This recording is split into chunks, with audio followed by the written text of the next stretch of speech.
Alright. So in this video today, I'm gonna go over why the OG Bloodline is returning real soon back to the WWE. So unless you live under a rock, you know that Roman Reigns has returned back to the WWE at SummerSlam and has been out for revenge. He's been looking to take out Solo Sikoa and his new faction, his new bloodline. He's been trying to looking out and taking them out. However, there's also the looming threat of Jacob Fatu, who is essentially kind of carrying that whole Bloodline 2.0 faction. Jacob Fatu is currently, right now, he's injured, but he's bound to come back. And when him and Roman have that first sort of showdown, it's going to be something special, because Jacob Fatu is just on another level. And I perceive that eventually one of these weeks, the numbers game is going to be too much for Roman Reigns. He's going to be overpowered by the Tongans and Solo and Fatu, that he's still going to need some backup here, which is all the reason why Roman Reigns is going to reunite the original bloodline sooner rather than later, because Jimmy is still out, right? Jimmy Uso was taken out after WrestleMania, and he's still out. We still haven't seen him. Paul Heyman was taken out a few months ago at Madison Square Garden, was put through a table. So the new bloodline has really taken out all of Roman's sort of help. So we're kind of just waiting to see when Jimmy returns.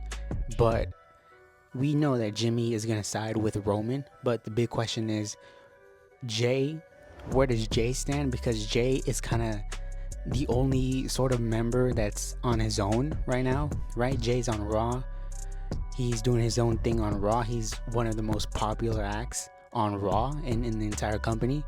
So you're gonna have to, if you're WWE, you're gonna have a scenario where Jay wants to help his family, because his family has just kind of, messed with him for the past 2 or 3 years.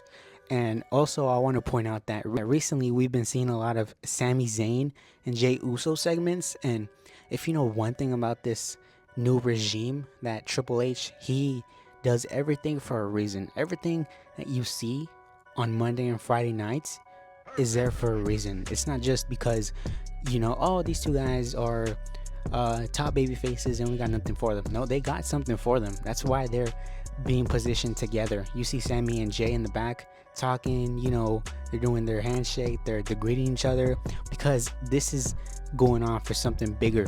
Now eventually down the road, Sami and Jay they're gonna have to be sort of convinced by Roman and Jimmy to sort of join them, or something's gonna have to. This is where the story is gonna get real interesting, how and why Sami and Jay choose to help their original bloodline. We're gonna have to see where and how that happens, because it's gonna happen. Roman needs some backup, and who else to back him up than the Usos and the honorary Us, Sami Zayn, because this is all probably leading to a War Games match this November at Survivor Series with the OG Bloodline and the new Bloodline.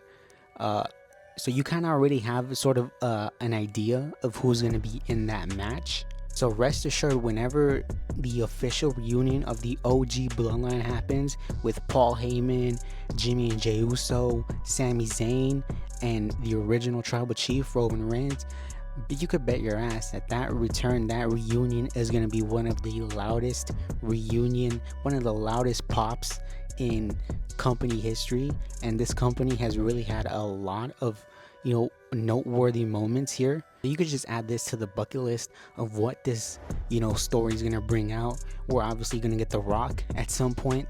I perceive that The Rock is going to be sort of the whole mastermind behind this entire thing. That's kind of what I still am leaning towards. Or maybe The Rock fakes out Roman and turns on him at War Games. That would be really interesting to see where sort of he aligns when he comes back. But believe me, the original bloodline is coming back. But first, Roman has to regain the trust of his bloodline. But I'm out, guys. Have a good one. I will see y'all later, and take care.